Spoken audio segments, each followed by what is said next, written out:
Bismillahirrahmanirrahim. Assalamualaikum warahmatullahi wabarakatuh. Perkenalkan, nama saya Angkasa Wirajaya dari Fakultas Ekonomi dan Bisnis Universitas Mataram. Sebelumnya, saya berterima kasih kepada Bapak Lalu Adi Permadi STMM yang telah memberikan penugasan mengenai pemaparan laporan bisnis perusahaan industri atau perusahaan manufaktur. Di sini saya mengambil usaha tertentu sebagai bahan laporan bisnis. Pembahasan yang terkait dalam usaha ini adalah yang pertama profil perusahaan, yang kedua profil produk, yang ketiga proses pembuatannya, keempat target pemasarannya, dan yang kelima adalah butuh produk. Yang pertama, profil perusahaan Krupuk Tempe.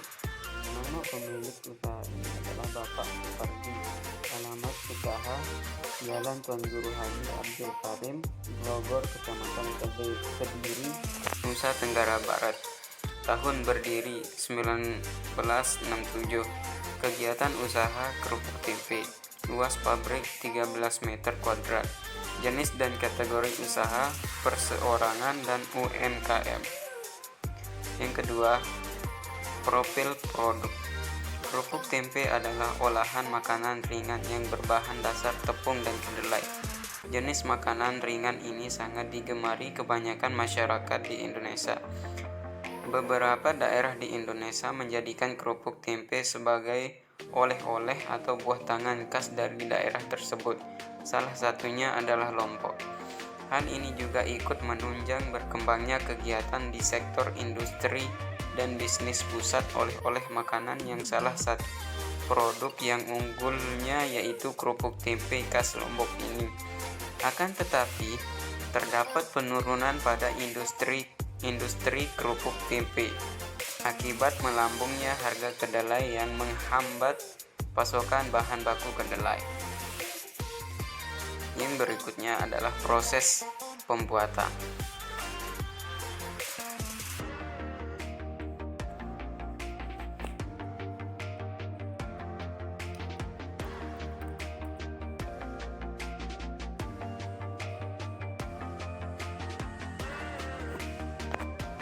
Yang pertama adalah pembelian bahan baku.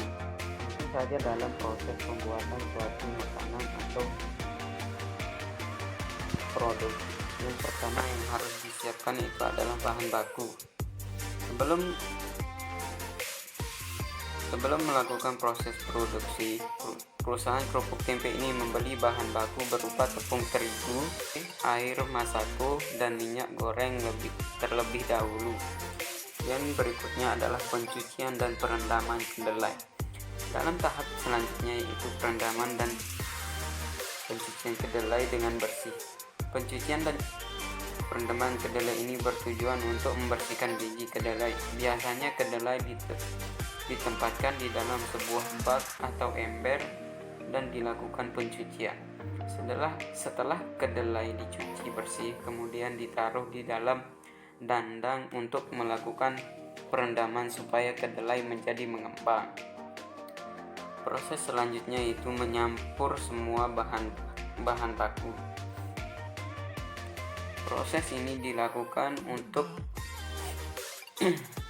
menyampurkan semua bahan baku berupa tepung terigu, soda, kue, masako, dan air secukupnya.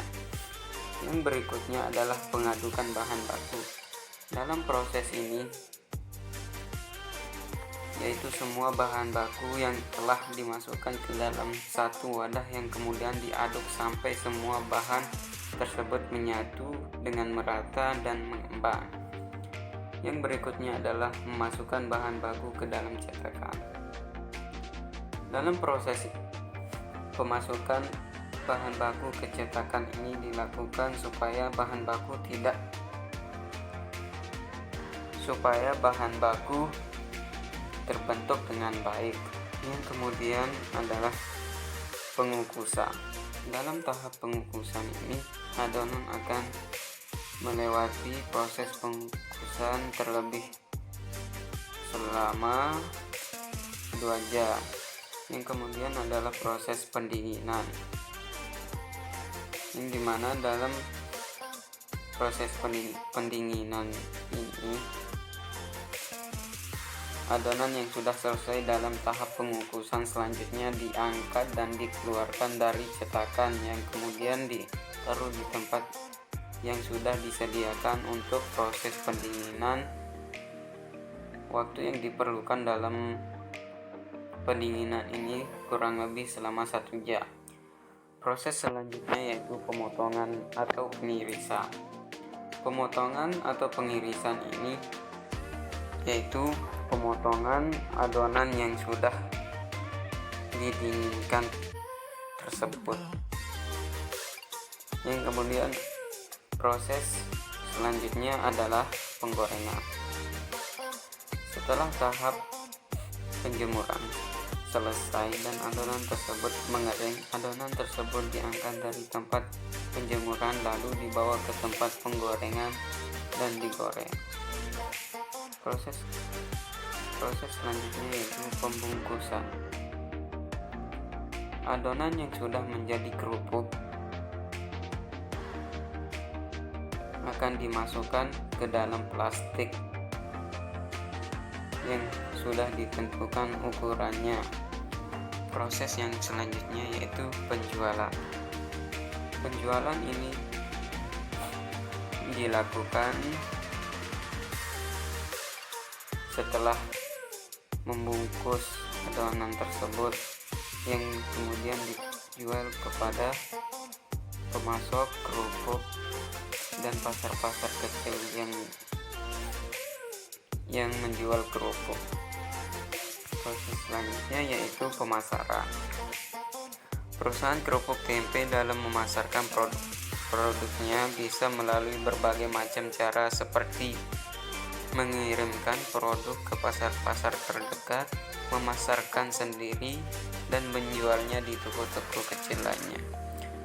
Dan juga supaya produk kerupuk tempe ini banyak yang memesan atau membeli, maka perusahaan ini juga memanfaatkan media online untuk mempromosikan produk seperti lewat internet, Instagram, dan lain-lain. Yang kelima yaitu foto produk. Yang sebelah kiri adalah kerupuk yang belum digoreng, dan yang sebelah kanan adalah kerupuk yang sudah digoreng dan dibungkus yang siap dijual. Mungkin hanya itu dari saya. Assalamualaikum warahmatullahi wabarakatuh.